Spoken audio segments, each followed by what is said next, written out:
네, 요한계시록 12장 말씀입니다. 요한계시록의 구조를 보면 재앙이 있고, 그리고 그 재앙들 사이사이에 또 여러 이야기들이 있습니다. 그래서 주로 7개로 구성이 되어 있는데 7개의 재앙이 이제 3개가 있죠. 그래서 우리가 쭉 본 대로 7인 재앙, 7 나팔 재앙, 그리고 이제 앞으로 또 7 대접 재앙이 있습니다. 지금 중간중간에 또 이렇게 삽입된 이야기들이 7개 있었는데 7장이 이제 그 중에 첫 번째죠. 그래서 14만 4천 이게 이제 7장에 나왔습니다. 그래서 그 중간중간에 낀 이야기가 더 중요합니다. 7 재앙은 예수님을 믿지 않는 자들이 받을 그 어떤 심판, 이런 성격이라고 한다면 중간중간에 있는 것은 교회에 관련된 이야기입니다. 그래서 하나님은 그런 재앙 가운데에서도 14만 4천, 이마에 입맞은 14만 4천, 이것은 산술적으로 14만 4천을 가리키는 것이 아니라 총체적으로 교회를 가리킵니다. 그래서 교회를 하나님이 보호하시고 지켜주신다 하는 그런 내용들이죠.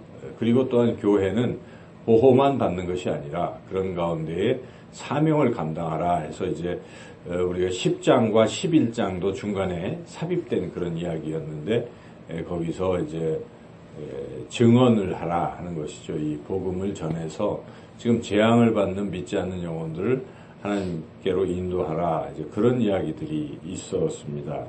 이제 11장 그 뒷부분에 마지막 7 나팔 부는 이야기가 14절부터 19절까지 있었고, 오늘 우리가 이제 12장을 읽고 있는데, 이제 앞으로 7 대접 재앙이 나올 텐데, 그 사이에 12장부터 14장까지 15장에 이제 그 대접 재앙이 나옵니다.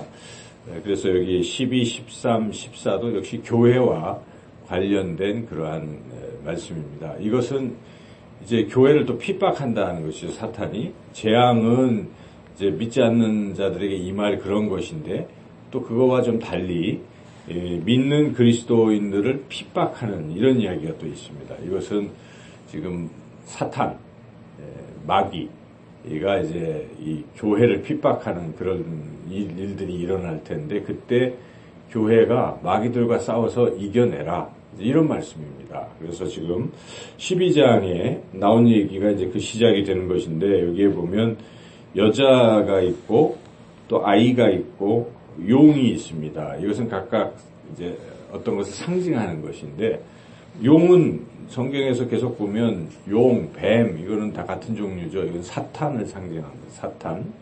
그리고 여기 이제 여자 해석이 쉽지가 않습니다. 카톨릭에서는 여자를 마리아로 보고 있습니다. 여기 아이를 낳았다고 해서, 아이는 예수 그리스도거든요. 그래서 그런 측면에서 여자를 마리아로 지금도 그렇게 해석하고 있는데, 그러나 또 고대부터 이 해석을 여자를 마리아로 보지 않고 교회로 보는 해석들이 존재합니다.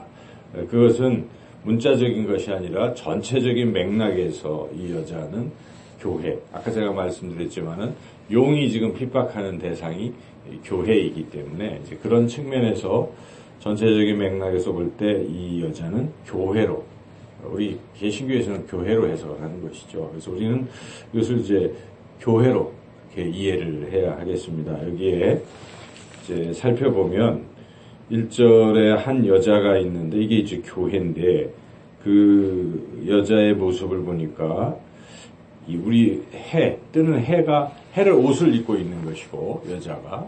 그리고 그 발 아래에는 달이 있죠, 달이 있고, 그 머리에는 12별의 관을 썼다. 이 모습은 굉장히 그 영화로운 모습을 말하고 있습니다. 즉, 하나님께서 이 교회를 아주 영화롭게 하신다 하는 그런 말씀이죠. 그러므로 우리가 교회의 또 지체들이고, 그렇기 때문에 우리는 그런 존재라는 것을 늘 잊지 말아야 됩니다. 하나님께서 영광스럽게 하는 그런 존귀한 존재다 하는 것을 우리가 먼저 깨달아야 하겠습니다. 그래서 이 아이를 이제 낳는 것인데, 이 아이는 곧 예수 그리스도인데요. 이렇게 아이를 낳으려고 하는 이제 이런 해산의 이런 순간에 하늘에 보니까 이제 큰 붉은 용이 3절에 보니까 그 용이 있다. 그래서 그 용이 여자가 아이를 낳으면 그 아이를 삼키려고 기다리고 있는 지금 그런 한상이죠. 이제 큰 용의 모습을 보니까 용은 뭐 머리도 7, 뿔이 7 왕관, 그러니까 나름대로 용도 권세를 가지고 있다는 것을 또 상징하고 있습니다. 그래서 그렇게 지금 아이를 삼키려고 이렇게 하고 있다. 근데 아들을 낳았지만 이 여자가 광야로 도망해서 그 아이를 잘 또 보호했다. 이 이야기는 이제 우리가 이제 예수님이 탄생할 즈음에 그런 어떤 사탄의 공격이 또한 있었지 않습니까?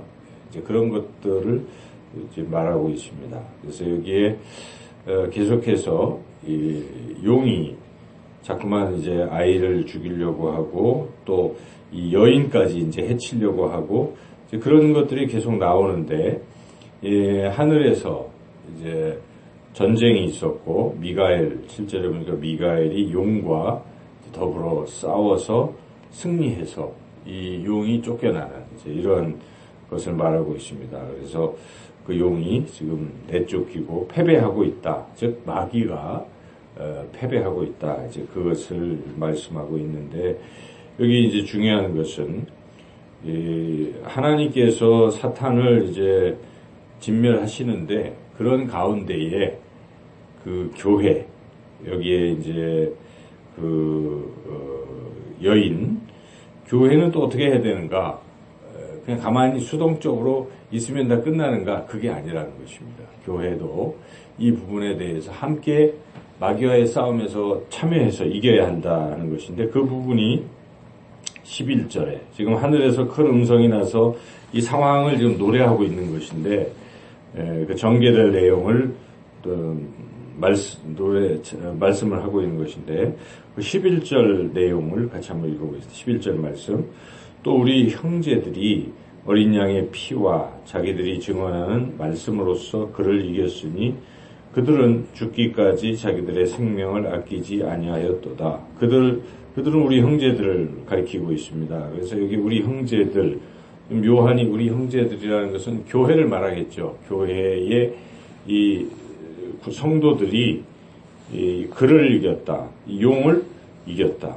물론 앞서 말씀드렸지만은 용은 미가엘 천사를 비해서 하늘에서 이렇게 이기는 거죠. 그리고 10절에 보면 하나님의 구원과 능력과 나라와 또 그의 예수 그리스도의 권세가 나타났으니 우리 형제들을 핍박하 참소하던 그들을 쫓겨나게 했다. 이런 부분이 있잖아요. 그런데 그렇게 하나님께서 지금 쫓아내고 있는 것이지만 우리 형제들도 역시 11절에 보니까 그렇게 해서 그를 이겨야 된다는 말씀이 있다는 사실이죠. 그래서 여기에 무엇으로 이기는가? 가장 중요한 것은 어린 양의 피, 예수 그리스도의 십자가의 보혈로 우리가 마귀를 대적하지 않습니까? 이겨야 되는 것이. 그리고 말씀으로 증언하는 말씀. 그러니까 우리가 말씀으로 이기는 것입니다. 예수 그리스도의 십자가의 보혈로 우리는 구원받은 마귀를 우리가 이길 수 있는 것이죠. 그리고 말씀으로 예수님도 대적해서 이기신 것처럼 우리가 하나님의 말씀으로 그들을 대적하는데 그 싸우는 자세가 여기에 보니까 그들은 죽기까지 자기들의 생명을 아끼지 아니하였도다. 우리가 목숨 걸고 마귀와 싸우라는 것입니다. 죽기까지 충성하라 이런 말씀 있잖아요. 그러니까 이러한 태도를 가지고 우리는 마귀를 대적하고 싸워야 된다는 것입니다. 그리고 결국은 마귀는 이렇게 화를 내면서 쫓겨났다. 12절에.